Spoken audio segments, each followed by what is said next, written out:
नमस्कार, आप देख रहे हैं खबर पर नजर। अंकिता हत्याकांड में होश उड़ा देने वाले खुलासे हो रहे हैं। अंकिता हत्याकांड को लेकर एसआईटी ने मंगलवार को फिर से रिजॉर्ट में जाकर पड़ताल की। यहां से वारदात में इस्तेमाल किया गया स्कूटर और मोटरसाइकिल को भी कब्जे में लिया गया। एडीजी कानून व्यवस्था वी मुरुगेशन भी मंगलवार को रिजॉर्ट में पहुंचे थे।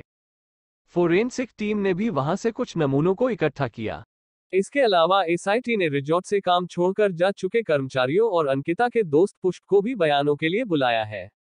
इनमें 5 महिलाएं बताई जा रही हैं।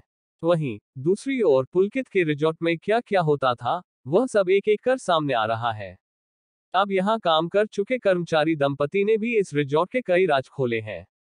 बताया है कि उन्होंने काम इसीलिए छोड़ा था कि रिजॉर्ट में बहुत गंदे काम होते थे। रिजॉर्ट में जिस्म फरोशी से लेकर चरस, गांजे और शराब की पार्टियां होती थीं। हर तरह का नशा वहां पर मिलता था। बड़े बड़े शहरों के लोग यहां आकर पार्टियां करते थे, जिन्हें शराब के साथ साथ शबाब भी परोसा जाता था। एसआईटी प्रभारी का कहना है कि मेरठ में रहने वाले इस दंपति के भी बयान दर्ज किए जाएंगे। हत्याकांड के खुलासे के 4 दिन बाद रिजॉर्ट में काम करने वाले मेरठ निवासी विवेक भारद्वाज और उनकी पत्नी इशिता भी मीडिया के सामने आए हैं। उन्होंने बताया कि वह करीब 6 महीने पहले इस रिजॉर्ट में नौकरी करने गए थे। इशिता को वहां पर फ्रंट ऑफिस में मैनेजर का पद दिया गया था, जबकि विवेक भारद्वाज को रूम सर्विस मैनेजर बनाया गया था। पति पत्नी ने बताया कि वहां पर हो रहे कामों से वो बहुत परेशान हो गए थे। आए दिन नशे की पार्टियां होती थीं, लड़कियां लाई जाती थीं, इनकी कोई एंट्री ऑफिस में नहीं की जाती थी। बाहर से आने वाले लोग वहां पर अजीब तरह की मांग करते थे।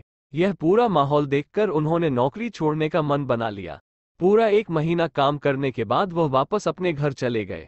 इसके बाद पुलकित, अंकित और सौरभ तीनों का बारी बारी से उन्हें बुलाने के लिए फोन आया। कहने लगे कि सब काम बंद कर दिया जाएगा, नौकरी पर वापस आ जाओ। उनकी बातों पर विश्वास कर वो फिर से वापस आ गए, लेकिन यह सब काम बदस्तूर चलता रहा। दंपति का कहना है कि उन्होंने विरोध किया और अपनी सैलरी मांगी, मगर तीनों ने उन पर रिजॉर्ट से स्पीकर चोरी का इल्जाम लगा दिया। दंपति का आरोप है कि उन्होंने पुलिस को इसकी शिकायत की। पुलिस ने कहा कि राजस्व क्षेत्र है। राजस्व क्षेत्र के पटवारी को फोन किया तो वह उन्हें ही धमकाने लगा। आरोप है कि एक दिन पटवारी रिजॉर्ट में आया और दोनों पर ही आरोप लगाने लगा। इसके बाद एक दिन दंपति मौका पाकर वहां से निकल आए। एसआईटी प्रभारी डीआईजीपी रेणुका देवी ने बताया कि सारे साक्ष्य एक एक कर इकट्ठा किए जा रहे हैं।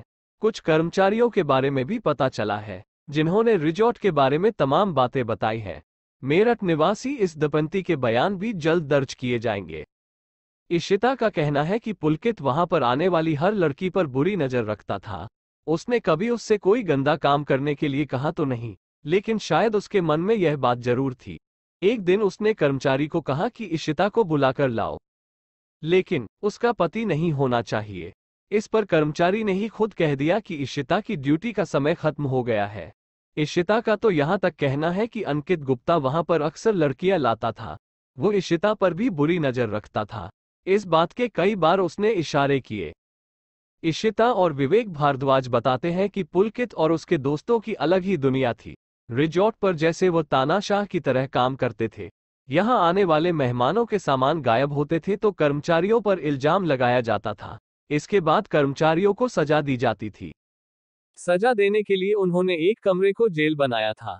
इस कमरे में कर्मचारी को बंद कर दिया जाता और उसे यातनाएं तक दी जाती थी। चोरी का इल्जाम लगाने के बाद उन्हें भी इस कमरे में बंद करने को कहा गया था, मगर वह किसी तरह वहां से भाग निकले। खबर पर नजर में फिलहाल इतना ही। और ज्यादा जानकारी के लिए चैनल को सब्सक्राइब कीजिए।